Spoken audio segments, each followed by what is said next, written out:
Ready or not, man, it's my time now. I done gave it everything I got, it's time to shine now. Taken on a rope, and it's blocked. Pulled down by Mensah. They have the one timeout. Are they going to take it or not?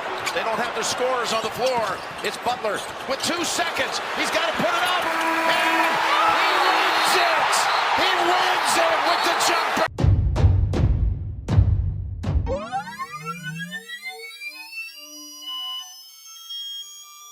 Alrighty, guys, welcome back to Keith's Hot Takes. And on today's show, we got a lot to get into. I'm going to recap both the men's Final Four and the women's Final Four.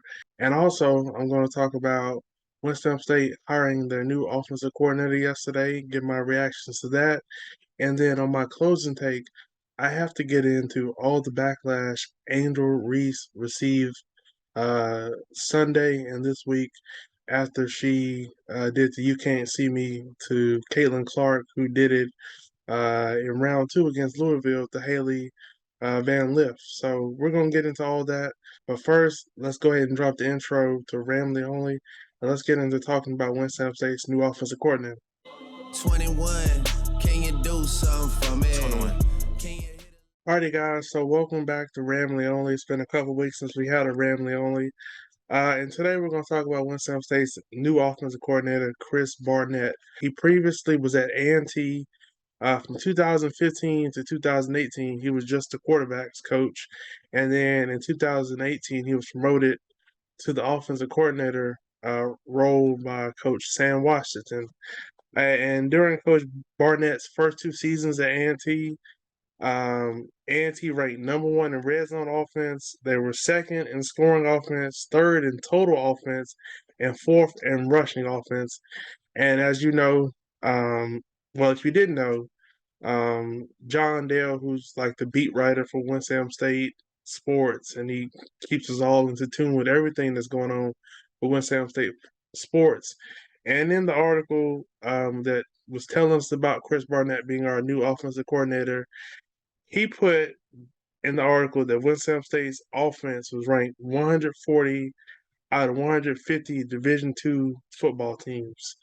So that lets you know how bad our offense was last year, and that explains why we went 3-7 last year.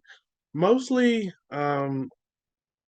because we had a revolving door at quarterback who could not get consistent play from our quarterback position.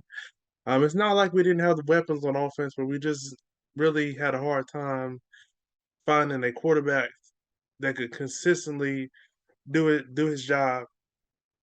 We had our 2 freshmen, Jameer Slade from Dudley. He slid in there for a little bit, then he got hurt, and then we turned it over to Bryce Jackson, who really showed some great flashes. Unfortunately, the results just weren't there last year. And I'm based off everything I've heard of Coach Barnett, I'm really excited about what he can help our offense do, because the offense has been pretty bad for a long time, and we've been one of the worst CIAA teams in scoring offense. And the thing that had me really excited was how good Coach Barnett is in the red zone, because, like I said, at A&T during his first 2 seasons, they were ranked number 1 in red zone offense.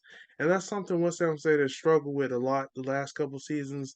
We would get down into the red zone, and then most times we couldn't, capitalize and turn into 7 points. It would either be a field goal, turnover on downs, turnover, you name it. We just weren't getting enough touchdowns. We would always have to kick field goals, and as you guys know, Winston State's kicking, it can be an adventure sometimes. So really excited to see what Coach Barnett can do with this offense, and some of the guys that he'll have this upcoming season to help him hopefully turn this offense around. As you know, we have our big freshman quarterback commit that's coming in, Dalen Lee from Shelby High School, who's a powerhouse here in North Carolina. If you're not familiar with North Carolina high school football, Shelby High School, they are one of the top programs year in, year out here in North Carolina as far as high school football. Dalen Lee put up some ridiculous numbers during his time at Shelby. He's 6'4", and he's just an elite quarterback. So I'm really excited to have him here at have him here at Winston State. And we shall see if he's able to win the starting job because we have a lot of talent at that quarterback position. I just think we need the right guy calling plays to help us, turn things around. RJ Mobley, who is our big play, deep threat, a big body receiver, 6'3". He's just elite. And we need to find a way to get him the ball more this year. Find creative ways to get him the ball. Chad Turner, for whatever reason, we could just not find a way to get him in the offense last year. He transferred in from Jackson State. He's a speed demon, so I'm pretty sure Coach Barnett will find creative ways to get him the ball. And then we have our talented running back room. We got Trayvon Hester, who was a big bulldozer running back from Page High School. He didn't really see a lot of action last year. We shall see if he gets more time during his sophomore season. Asa Barnes, our transfer running back from ECU, he was huge last year. Noah Marshall, who was a freshman running back last year from Mount Tabor, and then Andrew Hayes, for whatever reason, he didn't see playing time last year, and that was kind of odd because he was our top returning back, and for whatever reason, I don't know why he didn't get on the field last year. But we shall see if that changes with a new offensive coordinator and Coach Barnett. And hopefully we can get back to winning CIAA championships, winning the South, which has been dominated by Fayetteville State the last couple years. And it's time to bring winning football back to Winston State. It's time for us to get back to hosting playoff games at Bowman Gray Stadium, and just being relevant again in the CIAA because we've been the laughing stock of the CIAA for the last couple years with the product we put on the field. So I think things are about to turn around. I'm really excited. Coach Massey, so far, he's bringing in another great recruiting class. So I'm just hoping that it finally clicks on the field and we're able to start winning some ball games and having a winning season because we haven't had one in a very long time. So uh, very excited about this upcoming football season. I can't wait for the schedule to come out to see who we're going to play, and see, when the first home game is because I can't wait to be back in Bowman Gray Stadium this year. So that's something to look forward to, and I can guarantee you that Winston State's offense won't be in the bottom 10 of Division II football at the end of this upcoming football season. You can hold me to that. All right, so moving to recapping both the men's Final Four and the women's Final Four. We'll start with the men's Final Four because that was really the co-main event compared to the exciting women's Final Four. Um, so first we'll talk about Florida Atlantic, who was you really can't call them a Cinderella team because they had won 35 games, but I guarantee you, not a lot of people expected Florida Atlantic to get to the Final Four, but that's just how crazy this tournament was. And then you had the number 5 seed San Diego State. San Diego State won 72-71 on a game winner by Lamont Butler. For the first, I would say 26 or so minutes, Florida Atlantic, they were just dominating this game, taking San Diego State off the dribble, taking them to the basket, using their elite speed. Because Florida Atlantic, they really don't have a lot of size, and they use that to their advantage. Because they have quick, explosive guards, and they were just really taking it to San Diego State for the first 26 minutes of this game. And then with 13:56 remaining in the game after Alja Martin hit 2 free throws to put Florida Atlantic up 56-42.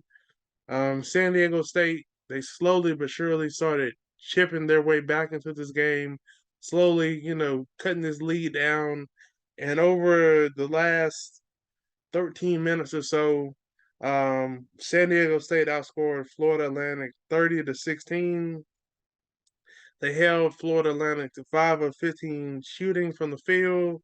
They forced 6 turnovers, and they just really started to establish their dominance on defense and really show what they're known for, which San Diego State, they're known for having a dominant defense.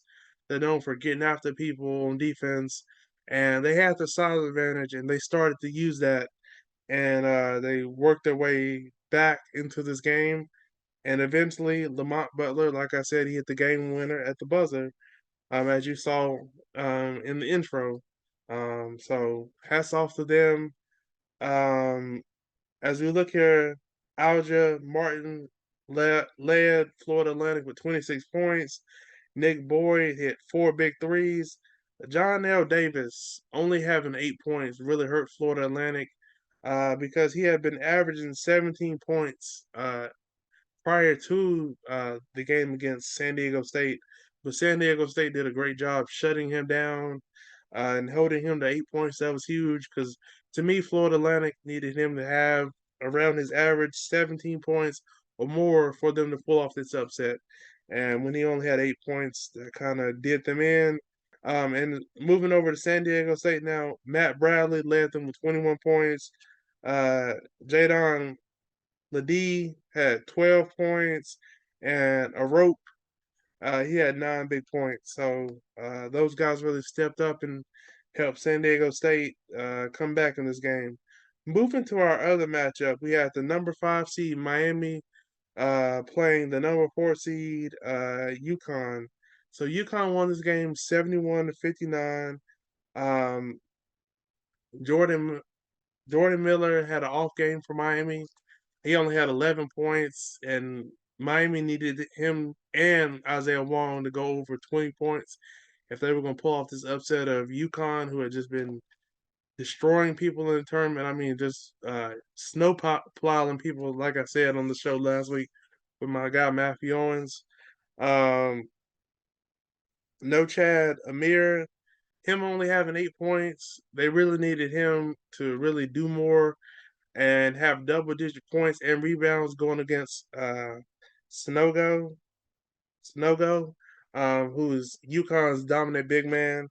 Um, Miami missed 14 layups in this game. Um, and as you see, they lost by 12. So if they could have made half of those, we could have been having a different discussion. And Popular for Miami, he went scoreless. He had scored in double figures of 3 of their last 4 ball games before they lost to UConn. So they needed his shooting. He went 0 for 7. That was huge. Um, and like I said, UConn, they're a really big team. Uh, and they have a lot of size in their starting lineup. And then they bring in some size off their bench with Klingon and Sonogo. That really bothered a lot of Miami shots at the rim, and that was a big reason why they missed all those easy shots at the rim. And when Caravan hit that 3 at the end of the first half, it kind of felt like that was kind of a fatal blow for Miami because they really wanted to keep this game within 10 or less points because of the way UConn has dominated their opponents. You don't want to get too far down on UConn because they're so good on defense. You really don't want to have to try to climb back from too far of a deficit. And as we see here, Miami, they they tried to come back down 18, but they just dug too deep of a hole. Um, and UConn beat them by 12. So um, moving to our national championship game now, we had UConn and San Diego State facing off. Um, I was saying how San Diego State they started off hot, hitting 4 of their first 5 shots, and then they cooled off really significantly, and then UConn started to separate themselves. And just like Miami, UConn size with Klingon and Sonogo, they both really bothered San Diego State, especially at the rim. Klingon, he really changed a lot of shots at the rim. He kind of, threw off, San Diego State at the rim, so that was huge. because as I look here, San Diego State was 3 of 13 at the rim in the first half, and they were down 12 going into halftime. So um, that was huge. San Diego State, they did make things interesting in the second half. They cut UConn's 14-point lead down to 6, and then Tristan Newton took over for UConn and was like, "Nope, y'all are not about to take this championship away from us." And he just went into takeover mode. He finished with 19. Sonogo, he was dominant all tournament. He had 21 and 10 rebounds. And then Jordan Hawkins, who's just a sniper, flamethrower, he has 16. He's a pro. The way he can fill it up, and he has such a smooth jumper. And Andre Jackson running the show for UConn, getting guys the ball in their spots. That was really huge. He's like a point forward. He's 6'7", but he can really run the show on break. And when both Miami and San Diego State tried to apply some pressure to UConn, it didn't really work because Andre Jackson was really good at getting the ball to guys. Because when somebody's pressing you, you don't want the ball to stick. So UConn did a great job of having the ball rotate, and they got a lot of easy baskets when both Miami and San Diego State tried to press. And this is UConn's fifth championship since 1999. They've won 4 in the state of Texas, and they're 5-0 in national championship games. And that's just really impressive that they've won 5 championships since 1999. And UConn had a plus 120 scoring margin during this tournament, and they're the only team to win all of their games by double digits in the NCAA tournament, and that just shows you how dominant they were. So hats off to them. We have to see who all comes back for them next year. I think a couple of their guys on their team will, enter the draft and go pro. Um, so we have to see who comes back for them, and that'll tell us if UConn is still going to be, the favorite going in next year. We shall see. Now let's talk about this women's Final Four, man. It was very exciting, and I would say for the last 6 or 7 years, the women's Final Four has been better than the men's Final Four every year. I would say. So our first semifinal, we had the number 1 seed Virginia Tech. What a marvelous season they've had. Um, they were taking on the number 3 seed LSU. So LSU won that game 79-72.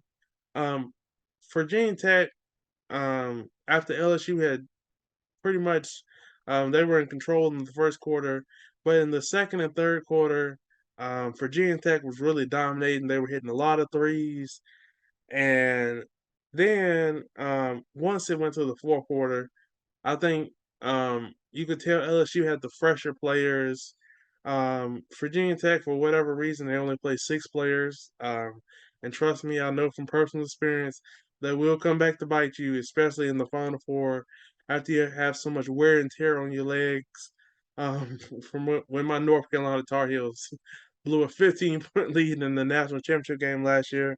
We only played majority 5 players, and we would bring Puff Johnson off the bench, so that would bring us 6 players in our rotation. But that's just not enough. As you've seen with UConn, he played. I feel like it was really 9 to 10 guys. He kept his guys fresh. But yeah, that really hurt Virginia Tech in the fourth quarter.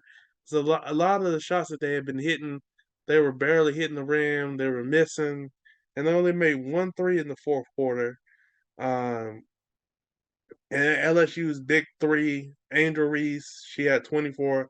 LaDasia Williams had 16, and Alexis Morris, she's cold. She had 27, and they combined for 67 of LSU's 79 points. Um, so in the fourth quarter, LSU they wanted it more. They were down 9, and once Alexis Morris hit that 3 to start the fourth quarter, and they started working their way back, I felt confident that they were going to pull away with this game. You could tell Virginia Tech, like I said, they were kind of getting tired, worn out and LSU, they just really stepped on the gas in that fourth quarter and outscored Virginia Tech 29-13 in that fourth quarter. So that was a really entertaining game.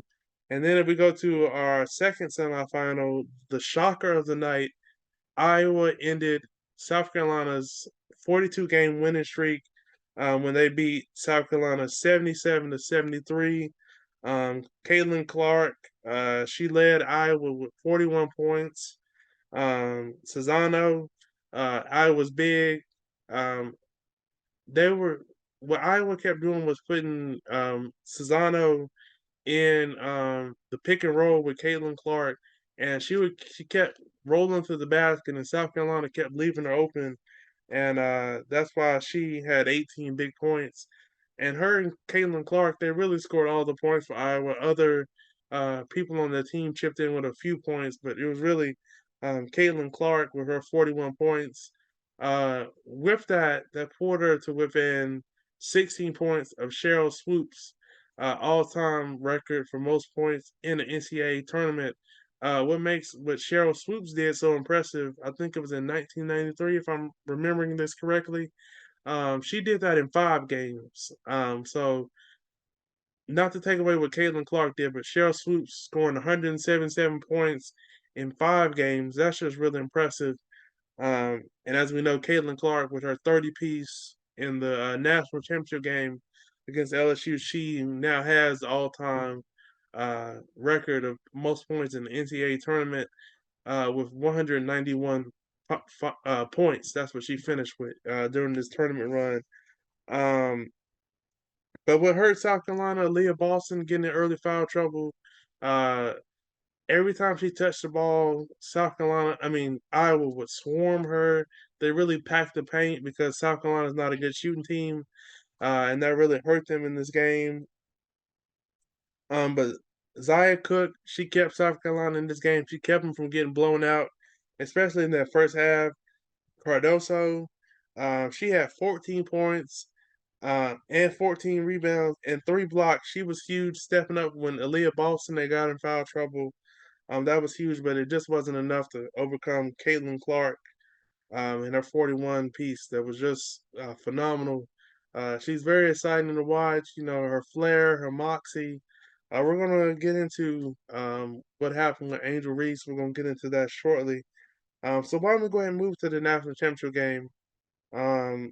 We have the number 3 seed Iowa against another number 3 seed in LSU. LSU set a women's national championship game record with 102 points. They were just crazy hot, especially from deep. They had 11 out of 17 threes. Jasmine Carson, her 21 points in the first half. She hit 5 threes. You know, it was just one of those days when she couldn't miss. And her 21 points in the first half, including a bank shot at the end of the first half, put LSU up 59-42. They had got Caitlin Clark in foul trouble. She had pushed off a couple of times, and she was in foul trouble with 3 fouls. Um, and yeah, LSU, they just really took control. Their bench really stepped up in that first half because the Angel Reese had got in foul trouble. So that was huge when Jasmine Carson had chipped in with her 21 points. And what Jasmine Carson did so impressive in this game against Iowa, in her previous 7 games, she had scored a combined 11 points. But in that first half against Iowa, she saw a few go in and she was just unconscious. Like I said, that was huge for her stepping up. And then in the third quarter, Iowa went up. Excuse me. In the third quarter, LSU went up 21 points with 8 minutes remaining in the third quarter. By the end of the third quarter, Iowa had rallied to cut the lead down to 9 points. Unfortunately, Caitlin Clark did not agree with a foul call on Shazano, who is Iowa's big, and she tossed the ball behind her back. That's considered like a delay of game penalty. And she got a tech for that. And once that happened, LSU really took control of the game and never looked back. Alexis Morris had 15 points in the fourth quarter. She just went into takeover mode, and she just wanted to make sure Iowa had no chance of coming back. and winning this game. So she was huge in the fourth quarter. And hats off to Alexis Morris because she was trying to slow down Caitlin Clark, who it's really impossible to slow Caitlin Clark down. But you just try your best to keep her hand in her face, make things as difficult as possible. So she was going crazy, Alexis Morris, while trying to slow down Caitlin Clark. So hats off to her for doing it on both ends, and congratulations to LSU um, for a phenomenal run during this tournament. We have to see who all comes back for them. I know Alexis Morris, LaDasia Williams have both said they're going to enter the draft, but Flajay Johnson, she'll be back. If you're not familiar with Flajay Johnson, she was on the rap game, I think, when she was like 12 or 13. And that's the show where Jermaine Dupri gave like teenage rappers a chance to, earn a contract with his label, So Def. Flajay was on that. And if you don't know her story, her dad, he was a rapper. His name was Camouflage. He was killed outside of a studio before she was even born, so she never got to meet her dad. And now she's a rapper trying to follow in his footsteps. And it's just really inspiring, to hear her story and how she kept pushing. And now she's not only a basketball player, a national champion, but she's also a rapper. And Lil Wayne said him and her are going to collab soon. So that's just really dope. Happy for her. But her and Angel Reese, they'll both be back. So we just have to see. Um, I know they're going to bring in a great recruiting class, so we shall see if LSU can defend their national championship next year. So, congrats to those ladies again. It was very fun to watch them. Now, unfortunately, we have to talk about the downside of their victory. Um, so here on my closing take. Unfortunately, at the end of the ball game, Angel Reese, she was seen doing the "You Can't See Me" to Caitlin Clark, who I think it was about a week or two ago had did it to Haley Van Lith of Louisville. Who, if you don't know Haley Van Lith, she's another one of those trash talkers. She will talk that stuff to you, and that's what I love about women's basketball. Um, but Angel Reese, I got a lot of backlash from this, especially from white people, like Barstool's president. Um, I can't repeat what he said, but he called her a classless piece of. You can fill in the rest. I won't say that because that was just disturbing to hear some of the backlash she got for something that she shouldn't have got backlash for. But yes, what Angel Reese did, nothing was wrong with it. Now, when she did follow Caitlyn, that could have been a little excessive. Maybe she didn't have to do all that. But as the saying goes, the victor goes the spoils. So Caitlin Clark didn't have a problem with it. I don't know why this got such the vicious backlash that it got. If you know Angel Reese, if you followed her throughout the season, she'll do stuff like this. Like, she'll do the too small. I remember when she stared down the player after she got a block when she lost her shoe against Texas A&M. But I don't know why white people in particular had such an issue with what Angel Reese did, but when Caitlin Clark did it 2 weeks earlier, it was cool. They didn't have a problem with it. So I think they need to check themselves because if you're gonna have an issue when Angel Reese does it, then you should have a problem when Caitlin Clark does it. When Haley Van Lith is going to the bench and she's saying you can't see me. So it's just ridiculous. Because some of my favorite moments when some of my favorite players have taunted their opponents. We'll start with his first one, CeeDee Lamb.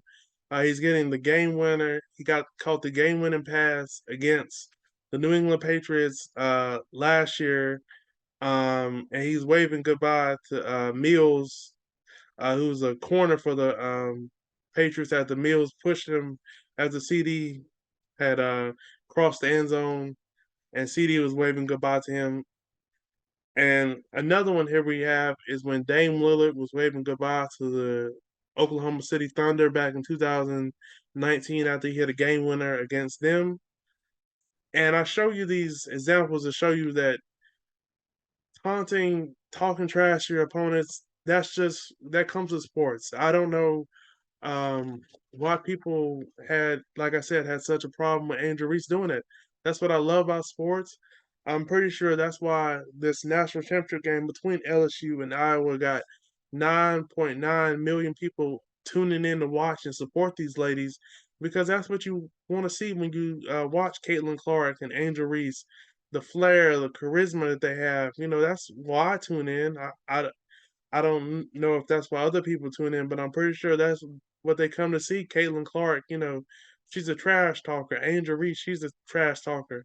So let's not police these ladies. Let's let them have fun, have some passion. We don't need celebration police trying to say degrading things to Angel Reese, and it was just unnecessary. And I was truly outraged by some of the things um, I saw her being called.